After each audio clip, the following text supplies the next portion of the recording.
In a city where culinary trends swung wildly from the sublime to the ridiculous, Chef Marco stood in the heart of a chaotic kitchen, swamped by the aromas of sautéed truffles and something undeniably human.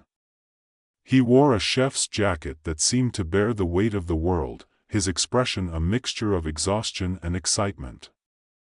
Today was the day he would unveil the newest dish at Gourmet Heights, the most exclusive restaurant in town, a place where fine dining and extreme gastronomy collided in spectacular fashion. Ladies and gentlemen, Marco announced with an exaggerated flair, prepare your taste buds for the ultimate in luxury dining, the human experience.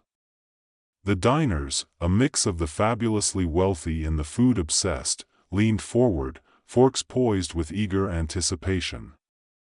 Marco grinned, reveling in the attention, though he felt a twinge of discomfort about the source of his latest creation. Just as he finished, a voice rang out from the back of the room.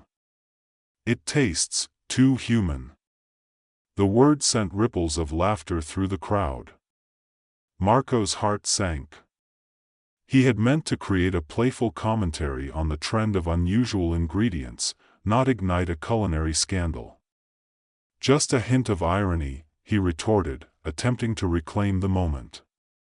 The laughter turned into a mix of chuckles and cringes, a perfect encapsulation of the absurdity that had become his life in the kitchen. Behind the scenes, Marco's best friend and sous chef, Rita, caught his eye. With her hair pulled back in a messy bun and a smirk that hinted at trouble, she called out, "You might want to tone down the human flavor next time. I'm pretty sure we don't want to attract the wrong kind of customers." Rita had been with Marco through thick and thin, from his first food truck to this swanky establishment where the line between art and madness blurred daily. "What's next?"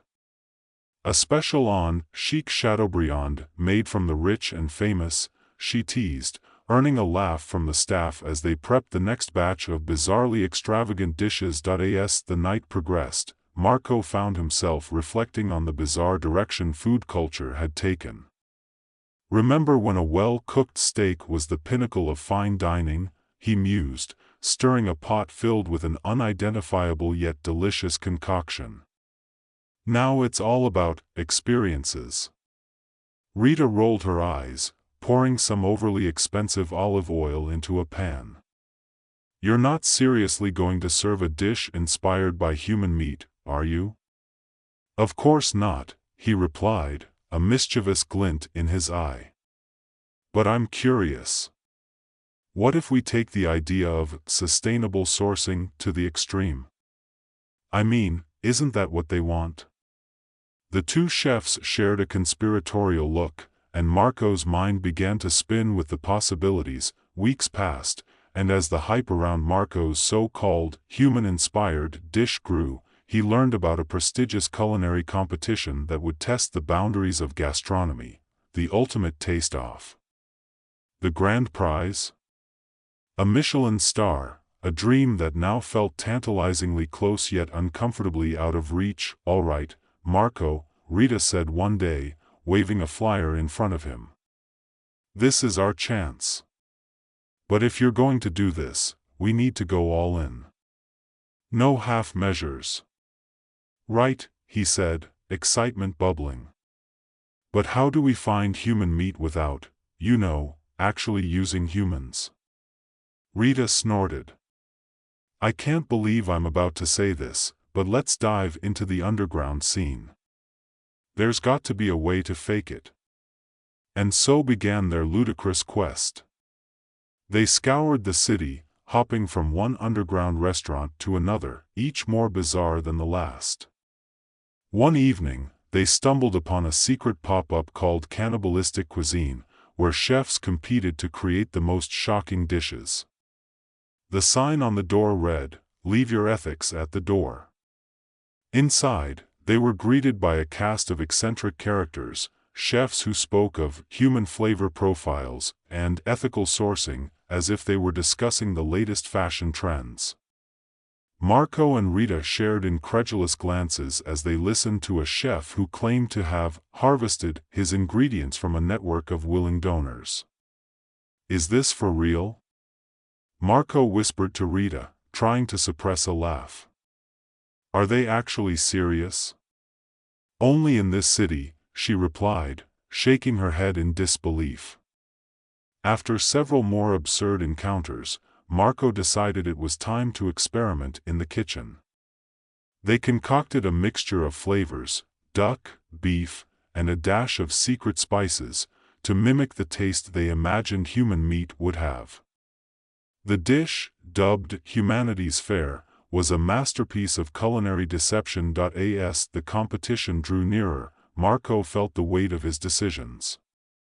The more he learned about the source of human meat, the more it gnawed at him. One night, after a particularly exhausting day, he plopped down next to Rita, who was scrolling through social media. "Look at this," she said, her eyes wide.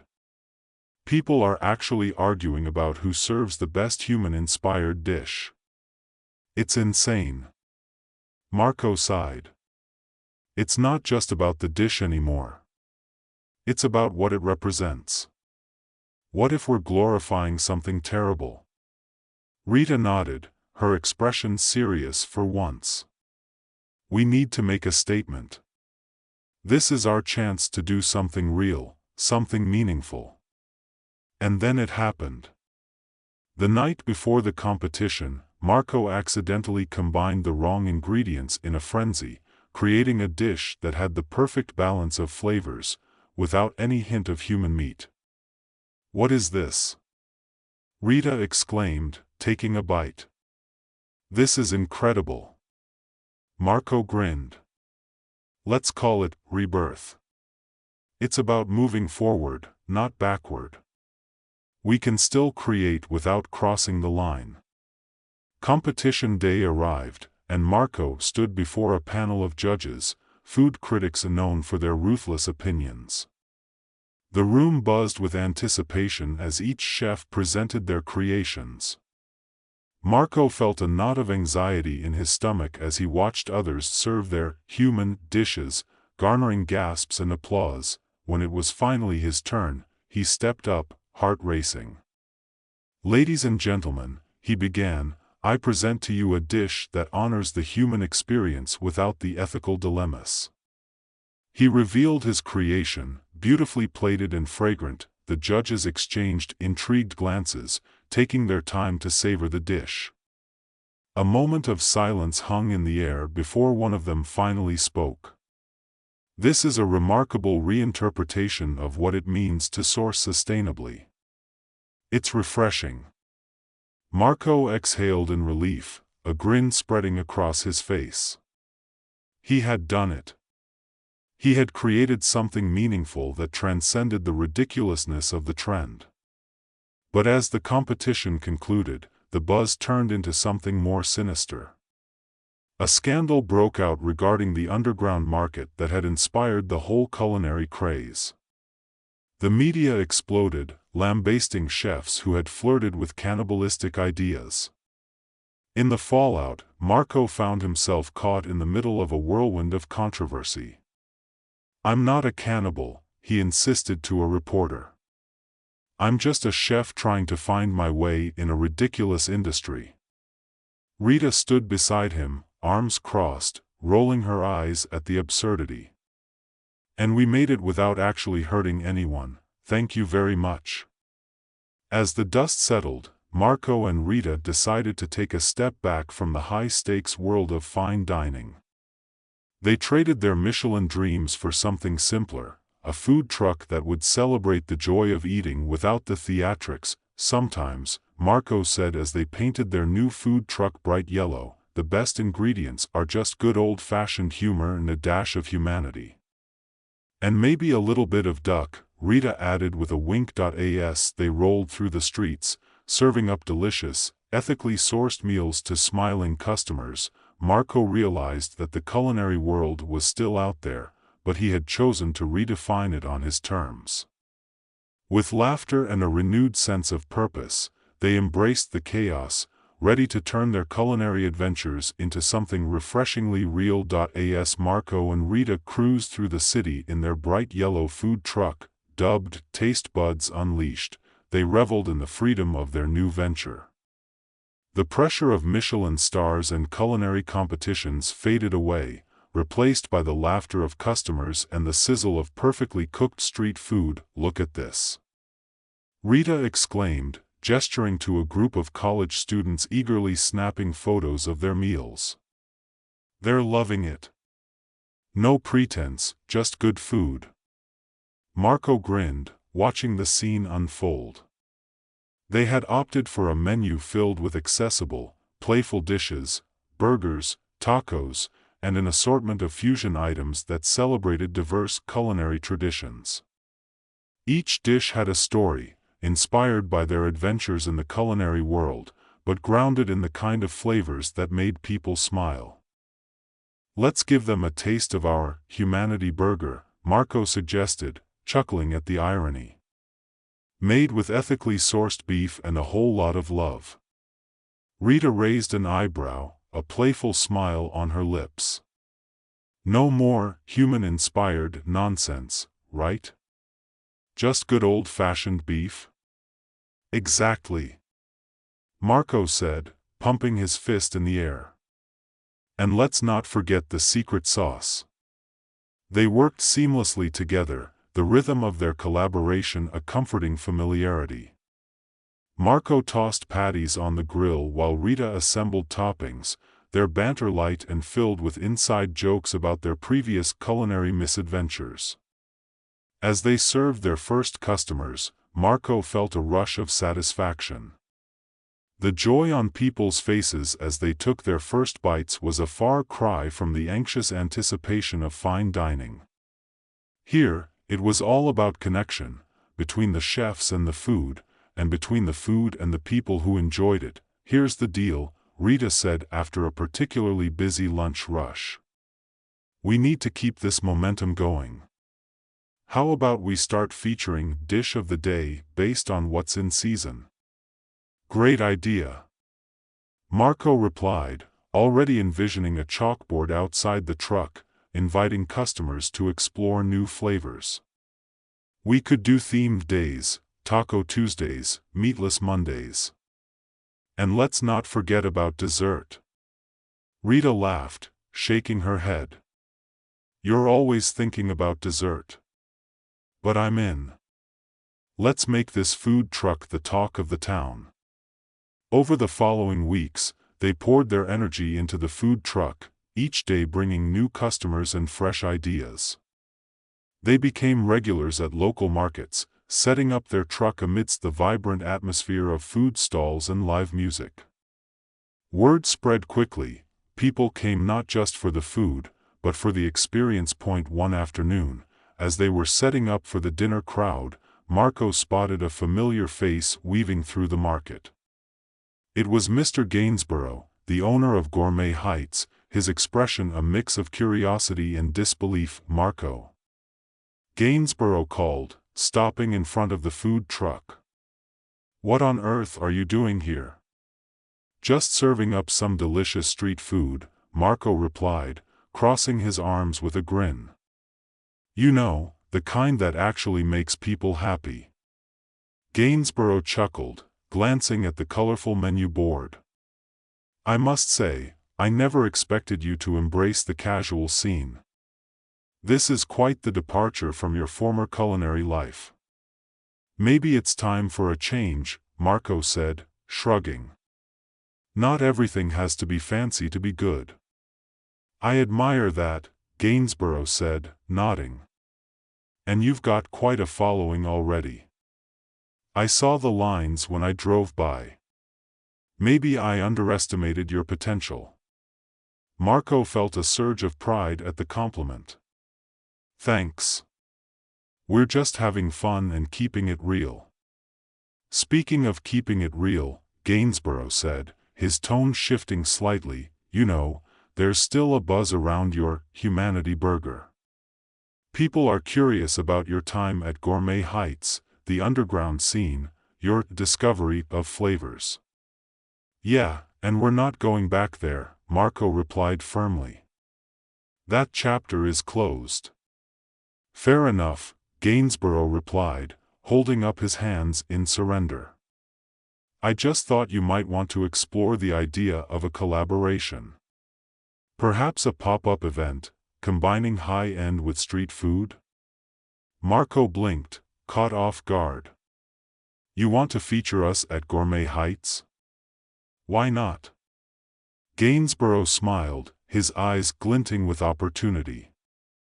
Your creativity and my resources could make quite the event.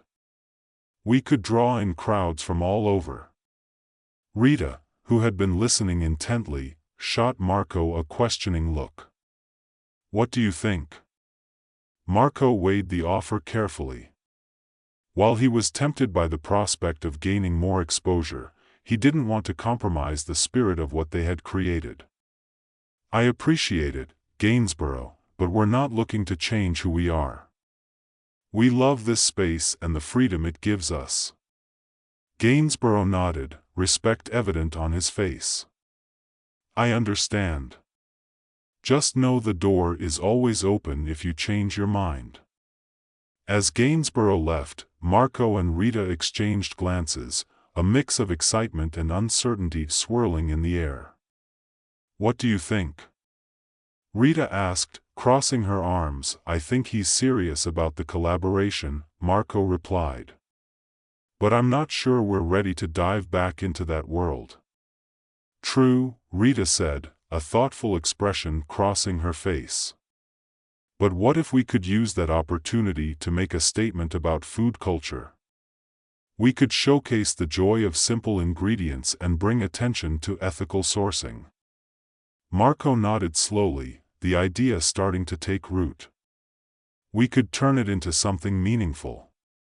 Maybe even incorporate some of our story. Exactly. Let's show them what real food looks like, Rita said, enthusiasm growing. We could highlight local farmers, make it an event centered around community and sustainability. With renewed vigor, they set to work, planning every detail of the event. They would feature special dishes that paid homage to their journey while celebrating the ethics they now held dear. The day of the pop-up arrived, and the excitement was palpable. The air buzzed with the sense of grilled meat and fresh vegetables, the sound of laughter blending with music from a local band. As customers lined up, Marco and Rita worked together seamlessly, the camaraderie and passion flowing as they prepared each dish. Welcome to Taste Buds Unleashed.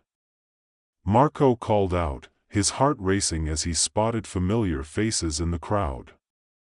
Friends, family, and even former colleagues from Gourmet Heights showed up, curious about this new venture.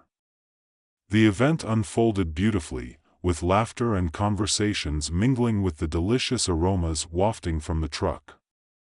As the sun set, casting a warm glow over the gathering, Marco took a moment to step back and soak it all in. Look at this, he said to Rita, gesturing toward the crowd.